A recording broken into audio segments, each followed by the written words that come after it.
오늘은 사도행전 강의 29번째 시간으로 비시디아 안디옥에서의 전도 첫 번째 말씀으로 하나님 말씀 전할 때에 크신 은혜가 있기를 주의 이름으로 간절히 축원합니다.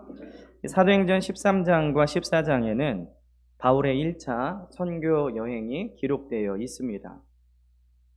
그중 오늘 본문은 비시디아 안디옥에 있는 유대인 회당에서 바울이 한 설교 중에 일부입니다. 이 성경에는 안디옥이라는 지명이 두 지역이 나오는데요. 하나는 현재 시리아에 속한 그리스도인이라는 이름을 최초로 불러졌던 수리아의 안디옥이고, 다른 하나는 이 소아시아 지역, 현재 터키 서남쪽에 속한 비시디아 안디옥입니다. 그러니까 이 성경에서 흔히 안디옥이다, 안디옥 교회다 하면 수리아의 안디옥이고요. 그리고 그것을 그 안디옥과 구별하기 위해서 이 비시디아 안디옥이라고 특별히 부르고 있습니다. 이 비시디아 안디옥은 소아시아 지역의 복음을 전하는 데 있어서 중요한 출발점 역할을 했던 도시입니다. 특히 사도 바울은 이곳에서 처음으로 예수 그리스도를 믿는 믿음으로 의롭게 된다라는 설교를 시작했고요. 이 갈라디아서는 특별히 이 비시디아 안디옥에서 복음을 받은 자들을 위해서 쓴 편지라고 할 수 있습니다. 이 오늘 비시디아 안디옥에서 선포된 바울의 설교를 통해서 큰 은혜 받는 귀한 시간 되시기를 주의 이름으로 간절히 축원합니다. 그렇다면 오늘 본문을 통해서 우리가 받을 은혜는 무엇이냐? 첫째는 뜻밖의 변수입니다. 오늘 13절을 보면요, 바울과 및 동행하는 사람들이 바보에서 배 타고 밤빌리아에 있는 버가에 이르니 요한은 그들에게서 떠나 예루살렘으로 돌아가고, 이 바울과 바나바 그리고 마가, 요한으로 구성된 선교팀은 1차 선교 여행의 첫 기착지였던 구브로 섬에서 사역을 마치고 바보에서 배를 타고 밤빌리아 지역에 있는 버가까지 오게 됐습니다. 이 구브로 섬에 있는 바보에서는 이 마술사 엘루마랑 서기오 바울 총독을 만난 그 지역이죠. 거기서 이제 배를 타고 버가라는 지역에 도착하게 되는데, 여기서 예상하지 못한 변수가 발생을 합니다. 이 선교팀 중에 한 사람이었던 마가 요한이 버가에서 예루살렘으로 돌아가 버리죠. 이 사도행전의 기록자인 누가는 이 마가 요한이 왜 중간에 선교를 포기하고 예루살렘에 돌아갔는지 기록하고 있지 않습니다. 여기에 대해서 성경학자들은 여러 가지 가능성을 제시하고 있는데요. 우선은 향수병 때문에 고향이 그리워서 돌아갔다라는 이야기가 있고, 또 이 바울이 걸렸던 안질 혹은 말라리아나 간질과 같은 전염병이 걸려서 건강이 급속하게 악화가 돼서 돌아갔다라는 얘기가 있습니다. 근데 가장 많은 지지를 받는 얘기는 선교 중에 어려움과 위험을 견딜 수 없었다. 이 배를 타고 버가에 도착한 바울과 이 선교 일행은 이 타우루스 산맥이라는 거대한 산을 보게 되죠. 그 산의 높이에 이 두려움을 느낀 마가 요한은 그 자리에서 예루살렘으로 돌아갔다라는 이야기가 있습니다. 이처럼 생각지 못한 마가 요한의 이탈은 선교팀의 사기를 꺾을 수도 있는 일이었죠. 그리고 후에 이 변수는 2차 선교 여행을 앞두고 바울과 이 바나바가 심히 다투는 계기가 됩니다. 그래서 바울은 이 마가 요한을 데리고 가지 말자, 그리고 바나바는 데리고 가자, 이것 때문에 다퉈서요 서로 이 다른 길을 가게 되죠. 그래서 바울은 신라를 데리고 선교를 가고 이 바나바는 마가 요한과 함께 다른 선교의 길을 가는데, 이 사도행전은 바울의 행적을 쫓아서 기록했기 때문에 바나바의 기록은 나와 있지 않습니다. 이 선교를 위한 길은 이처럼 뜻밖의 변수를 만날 수 있죠. 저희도 지난 2019년에 필리핀 단기 선교를 다녀왔지만 기도하고 준비한 대로 딱 정확하게 되지는 않죠. 변수가 생기고, 우리는 이렇게 준비했는데 못하는 상황, 또 준비하지 않았는데 해야 될 상황들을 이렇게 만나게 됩니다. 그 후에 2년에 한 번 해외 단기 선교를 다녀오기로 계획을 했었는데, 이 코로나라는 변수로 인해서 우리가 또 언제 나갈 수 있을지 알 수 없는 상황입니다.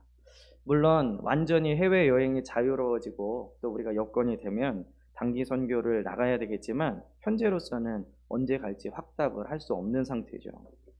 이 선교 여행뿐만 아니라요, 우리의 인생에도 이처럼 뜻밖의 변수가 생길 수 있습니다. 비록 요한은 떠났지만 바울과 바나바는 흔들림 없이 이 선교의 여정을 계속했습니다. 마찬가지로 우리에게 이런 뜻밖의 변수가 찾아올 때 흔들리지 않으려면 이 바울과 바나바처럼 사명을 갖고 목표를 정해서 나아갈 때 넘어지지 않습니다. 사명이 있는 사람은 역경이 찾아와도 그리고 변수가 생겨도 흔들리지 않죠. 목표가 있는 사람은 목표에 도달하기 위해서 어떤 어려움이 찾아와도 포기하지 않는 것입니다. 이 바울과 바나바는 예수 그리스도의 십자가의 복음을 땅끝까지 전하려고 했던 사명과 목표가 있었기 때문에 이런 변수에도 흔들리지 않고 선교를 계속할 수 있었던 것입니다. 이 빌립보서 3장 14절에 보면요, 바울이 이렇게 이야기를 하고 있는데, 표대를 향하여 그리스도 예수 안에서 하나님의 위에서 부르신 부름의 상을 위하여 달려가노라.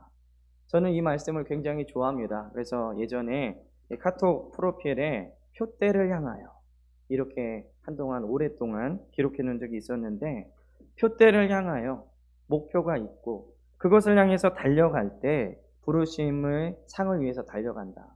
그리고 빌립보서 3장 20절에 보면 우리의 시민권은 천국에 있다. 그 표대를 향하여 계속해서 달려가다 보면 우리는 어느덧 천국의 백성이 될 것이다 라는 말씀이죠. 여러분들의 표대는 어디입니까?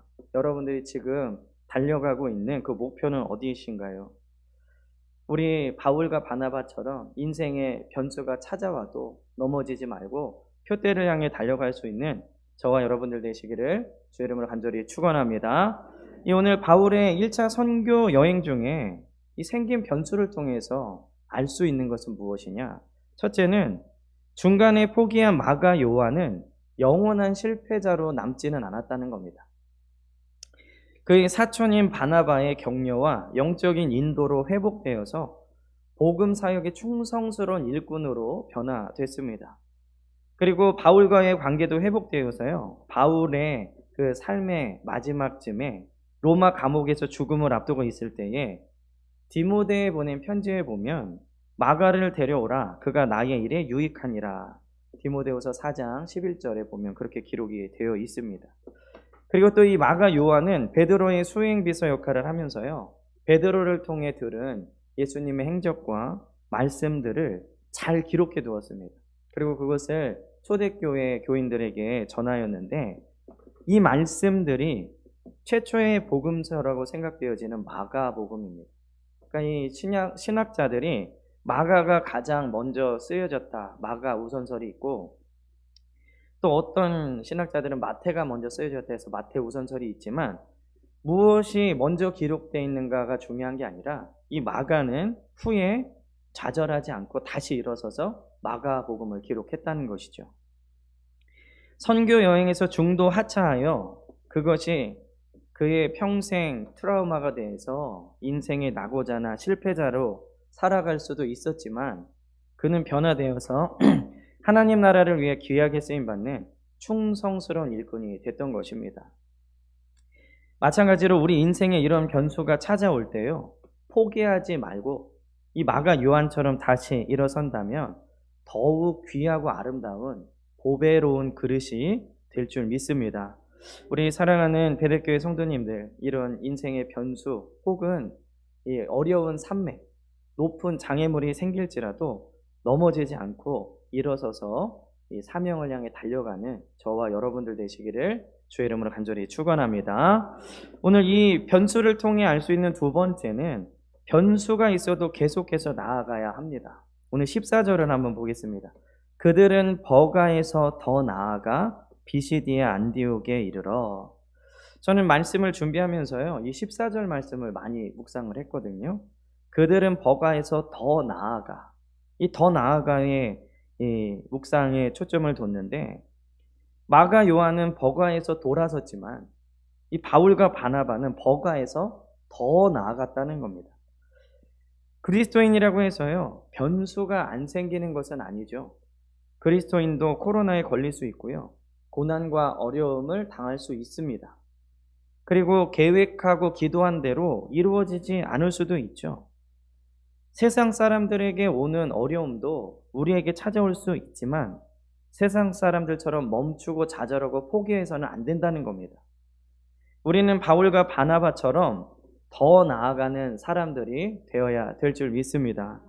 아무리 이 거대한 타우루스 산맥이 우리를 막고 인생에 변수가 생긴다고 해서 멈추거나 혹은 뒤로 물러가거나 포기해서는 안 된다는 것이죠.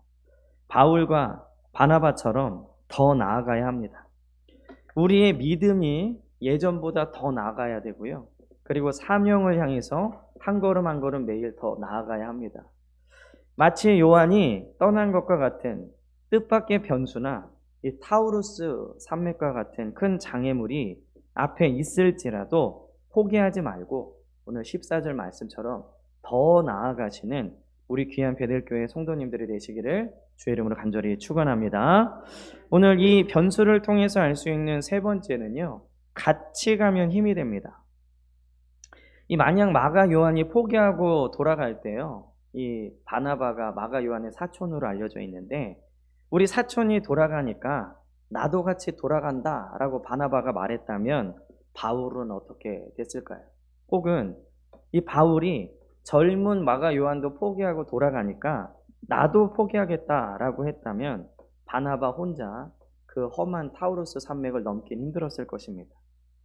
셋이 출발했지만 비록 한 명이 포기하더라도 둘이 남아 서로 의지하면 그 험한 산맥을 넘을 수 있다는 것이죠. 마찬가지로 우리가 합심하고요, 기도하고 서로 협력하면 선을 이루게 될 줄 믿습니다. 그래서 이 교회를 무너뜨릴 때 마귀가 가장 잘 쓰는 방법이 바로 분열입니다. 분열. 마음을 나누게 하고 그리고 합력하지 못하게 하고 서로 당을 져서 비방하고 그래서 이 타우루스 산맥을 넘지 못하게 하는 것이죠. 힘을 합치면 감당할 수 있는 사명을 감당하지 못하도록 하기 위해서 나누게 한다는 것입니다. 성령은 하나 되게 하시고 마귀는 분열하게 만듭니다. 우리 사랑하는 베델교회 성도님들은요. 이 사명을 향해 달려가실 때 서로 하나 되시고 힘을 모을 수 있는 우리 귀한 베델교회 성도님들이 되시기를 주의 이름으로 간절히 축원합니다. 두 번째로는 구약의 역사입니다. 오늘 이 타우루스 산맥을 넘어서 비시디아 안디옥에 이른 이 바울과 바나바는 안식일에 유대인 회당에 들어가 앉습니다. 이 당시 이 안디옥이라는 이름의 도시는 이 소아시아 지방에만 16개 정도가 있었다고 해요. 그런데 성경에는 수리아 안디옥과 비시디아 안디옥이 기록되어 있는 것이죠. 이 비시디아 안디옥에 도착한 바울과 바나바는 안식일 유대 회당에 들어가서 앉아서 예배를 드립니다. 그들은 하나님께 예배를 드리면서 기회가 되면 유대인들에게 예수 그리스도를 전하기 위해 안식일의 회당에 들어간 것이죠. 이 바울과 바나바를 보면서 우리의 신앙생활도 이 두 가지가 계속적으로 이루어져야 됩니다.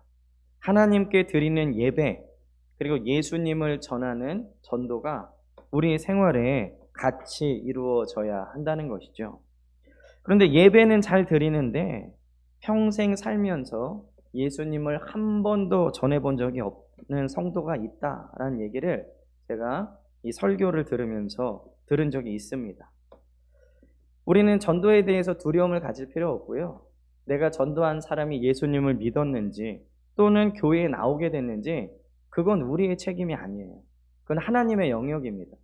구원은 하나님께 맡기고 우리는 단지 예수님이 우리의 구원자시라는 것을 전하는 것이죠. 이것이 바로 전도입니다. 우리 사랑하는 베델교회 성도님들은 예배에 승리하실 뿐만 아니라 우리 구주 예수 그리스도를 틈틈이 생활 가운데 전할 수 있는 귀한 전도자들이 되시기를 주의 이름으로 간절히 축원합니다. 이 바울과 바나바가 회당에 앉았을 당시에 유대인들의 회당 예배의 순서는 이렇습니다. 처음에는 이 쉐마를 낭독함으로 시작을 합니다. 이 쉐마는 들으라 이스라엘, 쉐마 이스라엘. 그래서 이스라엘아 들으라 이렇게 예배를 시작하죠. 그 다음으로는 시편과 예언서를 기초로 하여 만들어진 이 18개의 기도문을 낭독합니다. 그리고 세 번째 순서로는 성경 본문을 낭독하고 통역했는데 이 율법과 예언서를 최소한 3절씩 낭독하고요. 그 옆에 통역하는 사람이 아람어와 헬라어로 통역을 합니다. 그리고 네 번째 순서가 설교와 교훈인데 이때 설교나 교훈은 특별히 성직자가 아니라 어느 사람이든지 교훈을 줄 만한 능력이 있으면 설교를 맡겼다고 합니다. 그리고 마지막 순서로 민수기 6장 25절 26절 말씀으로 축도를 하면서 유대인 회당 예배가 마치게 되는데 바울은 바로 이 회당 예배의 설교나 교훈 시간에 특별히 요청을 받아서 오늘 기록된 설교를 하게 된 것이죠. 바로 이 설교가 사도행전에 기록되어 있는 바울의 첫 번째 설교입니다. 오늘 이 바울의 설교는 크게 세 부분으로 나눌 수 있는데 첫 번째 부분은 17절에서 22절까지 구약의 역사를 간단하게 서술하고 있고요. 두 번째 부분은 23절에서 31절까지 세례 요한과 예수 그리스도의 죽음과 부활을 선포하고 있고 마지막으로는 32절에서 41절까지인데 예수님의 부활의 의미와 특별히 믿음으로 죄 용서받고 의롭게 된다라는 이 귀한 교리를 전하고 있습니다.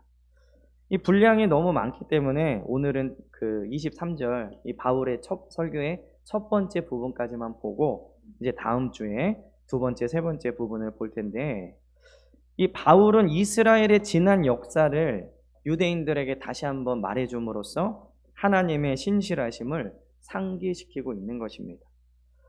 이 설교의 첫 번째 부분에서 바울은 출애굽 사건을 시작해서 광야 그리고 가나안 정착 사사시대의 사무엘 선지자를 거쳐서 왕정시대 다윗까지 이야기를 하고 있는 것이죠. 그렇다면 오늘 이 바울이 서술한 구약의 역사를 통해서 우리가 알 수 있는 것은 무엇이냐? 첫째는 이스라엘의 역사는 하나님께서 주도적으로 행하셨다는 겁니다. 하나님은 이스라엘을 택하시고요. 애굽 땅에서 권능으로 나오게 하셨죠. 그 말씀을 계속해서 이 바울이 얘기하고 있는 거예요. 16절 이후에 보면은 하나님을 경외하는 사람들아 들으라 하고 주목을 시킵니다. 그 다음에 그들이 잘 알고 있는 이 구약의 역사를 계속해서 얘기를 하고 있는 것이죠. 광야 시대, 사사 시대, 왕정 시대를 거쳐서 오늘날 여기까지 이른 것이다 라고 지금 얘기를 하고 있는 것입니다. 지금도 우리 개인의 모든 역사 그리고 온 인류의 역사와 종말까지도 하나님께서 주도적으로 이끄시는 줄 믿습니다. 하나님은 역사의 방관자가 아니시고요. 주도자이십니다. 모든 것이 하나님의 계획과 섭리로 이루어지는 것이죠. 지금의 역사, 앞으로의 모든 것, 다 하나님의 계획과 섭리 안에 있습니다. 이 코로나의 끝도 백신과 먹는 약에 달려있지 않습니다. 하나님이 멈추라 하면 멈추는 거예요. 우리는 그것을 믿고 믿음으로 달려가는 것이죠. 모든 것이 하나님의 뜻에 계획과 섭리 안에 있다는 것을 믿고 나아가시는 저와 여러분들 되시기를 주의 이름으로 간절히 축원합니다. 오늘 이 바울이 서술한 구약의 역사를 통해 알 수 있는 두 번째는요. 하나님은 포기하지 않으시는 분이십니다. 오늘 18절에 보면 광야에서 약 40년간 그들의 소행을 참으시고 이 이스라엘의 역사를 쭉 보면은 하나님의 말씀대로 순종한 역사가 아니라 놀랍게 택함을 받았지만 불순종한 역사들로만 기록이 되어 있죠. 하나님은 광야에서 이스라엘의 소행을 40년간 참으셨죠. 우리가 출애굽기 또 민수기 수요일날 그 강해를 보면서 이스라엘의 역사를 계속해서 봤는데 정말로 하나님 앞에 배은망덕한 일이 한두 번이 아니었죠. 하나님은 하나님의 구원 역사를 이루기 위해 오랫동안 참으셨습니다. 우리는 오늘 본문에 나오는 마가 요한처럼 포기하기도 하고 때론 넘어지기도 하죠. 연약한 인간이기 때문에. 그러나 하나님은 절대로 우리를 포기하거나 하나님은 넘어지시는 분이 아닌 줄 믿습니다. 이 하나님의 계획은 반드시 이루어지죠. 어떤 방해나 어려움이 온다고 해도 반드시 이루어집니다. 저는 이 하나님의 계획은 반드시 이루어진다라는 말씀을 선포할 때마다 우리 교회를 향한, 그리고 우리 성도님들 개개인을 향한 하나님의 계획도 반드시 이루어질 줄 믿습니다. 우리를 포기하지 않으시고 변치 않으시는 하나님을 온전히 신뢰해야 합니다. 삶의 변수가 생겨도, 그리고 고난과 어려움이 찾아와도 우리는 하나님을 온전히 신뢰하는 믿음을 가져야 됩니다. 오늘 이 구약의 역사를 통해 알 수 있는 세 번째는 하나님은 약속을 반드시 지키시는 분이십니다.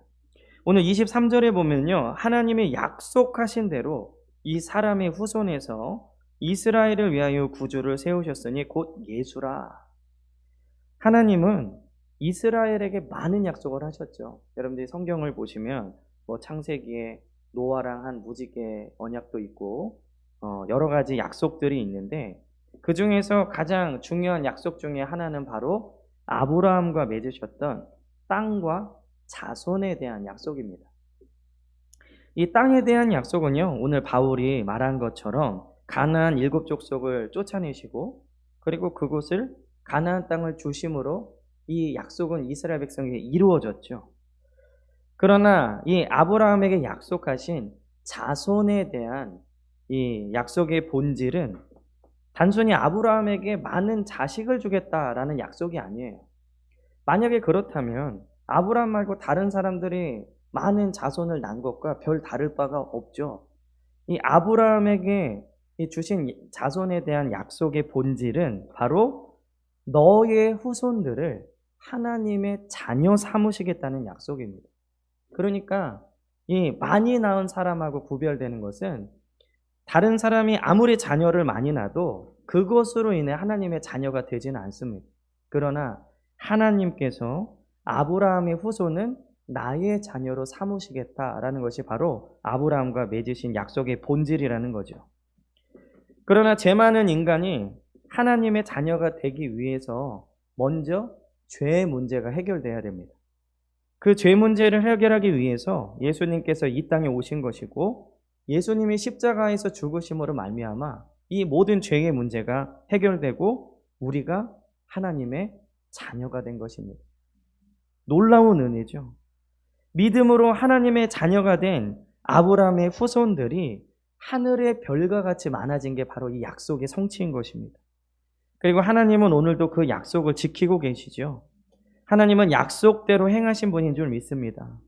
우리가 하나님의 말씀을 절대적으로 신뢰하고 믿을 때 하나님의 약속은 그 믿음을 따라서 우리에게 이루어지는 것이죠.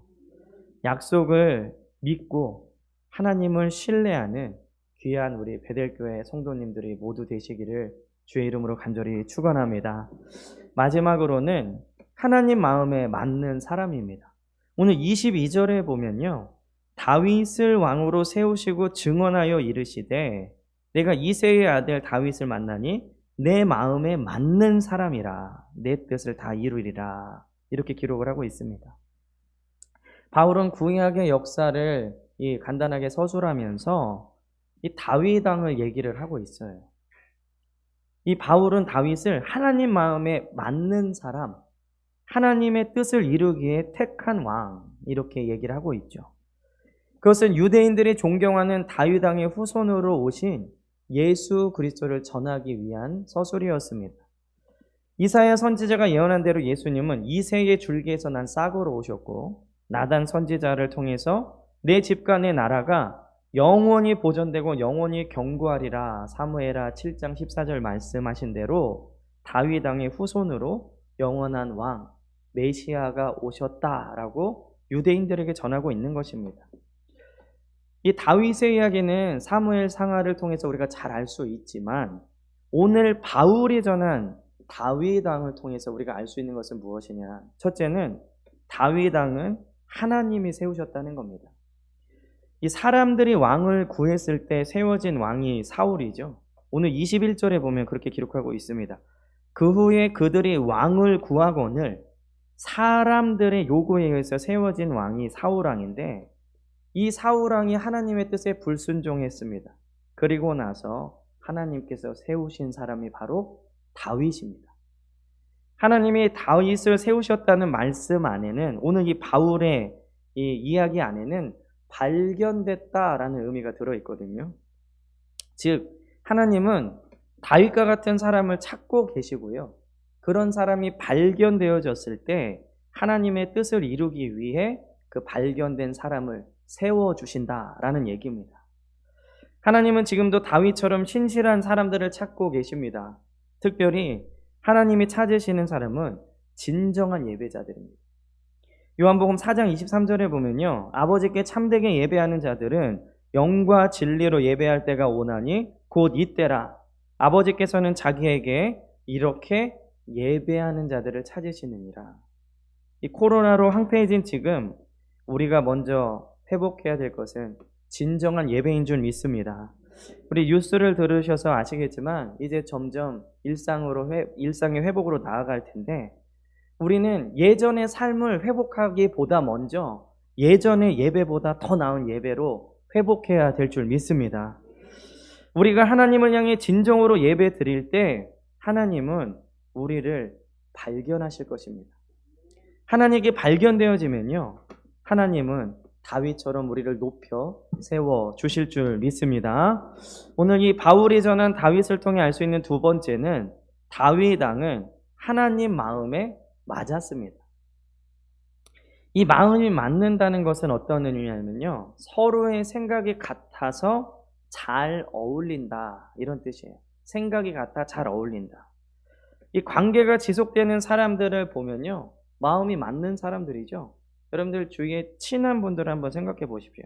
마음이 맞습니다.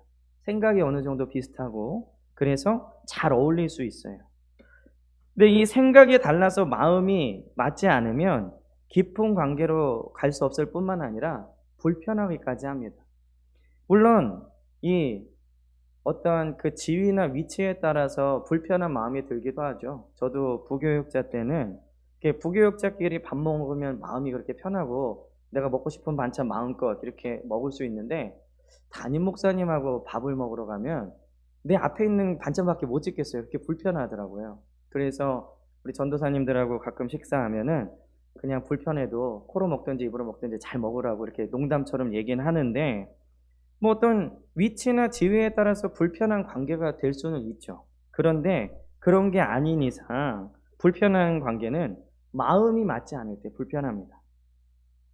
우리가 하나님 안에 있는 것이 편하면요, 우리는 하나님과 마음을 같이 한다는 것이고, 교회는 불편한데 세상이 편하면 세상과 마음을 같이 하고 있는 겁니다. 오늘 이 다윗 왕처럼 하나님의 마음에 맞는 사람, 즉 하나님의 생각을 같이 해서 하나님과 잘 어울릴 수 있는 우리 귀한 베들교회 성도님들이 되시기를 주의 이름으로 간절히 축원합니다. 오늘 이 바울이 전한 다윗을 통해 알 수 있는 세 번째는요, 하나님은 다윗 왕을 통해 뜻을 다 이루셨습니다. 하나님이 이루신 뜻은 무엇이죠? 바로 이 땅에 예수님을 보내셔서 모든 인류를 구원하시는 것입니다. 그런데 하나님은 이 메시아를 보내실 때 아무 혈통으로나 보내지 않으셨어요. 고귀하고도 신실한 혈통을 통해 예수님을 이 땅 위에 보내셨다는 것이죠. 그런데 우리가 잘 생각해 보면 다윗은 처음부터 고귀한 혈통이 아니었습니다. 다윗의 증조모는 모압 사람 이방인 룻이었죠. 그것도 한번 결혼했다가 이 남편이 죽고 돌아와서 다시 결혼한 그러한 이방 여인이었습니다. 그리고 다윗의 신부는 목동이었죠. 뭐 직업에는 귀천이 없지만 당시 사람들은 이 목동을 천한 이 직업으로 생각을 했습니다. 그러나 하나님의 마음에 맞는 사람은 왕의 혈통으로 만드시고 그 사람을 통해서 하나님의 뜻을 이루신다는 겁니다. 하나님의 마음에 맞으면 이방인의 피가 섞여도 혹은 비천한 신분이어도 이 왕과 같이 고귀한 혈통이 되는 것이죠.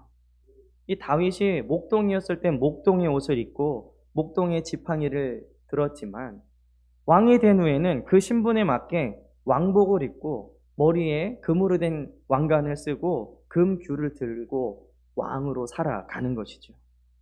마찬가지로 우리가 세상에 속해 있을 때에는 세상의 옷을 입고 제회의 간을 썼지만 지금 우리는 이 왕과 같은 제사장으로 우리의 신분에 맞는 그리스도의 옷을 입어야 되는 것입니다. 우리 사랑하는 베델교회 성도님들은 하나님 마음에 딱 맞아서 세움을 입고 또 하나님의 뜻이 여러분들을 통해 이루어지는 귀한 은혜가 있기를 주의 이름으로 간절히 축원합니다. 기도하겠습니다.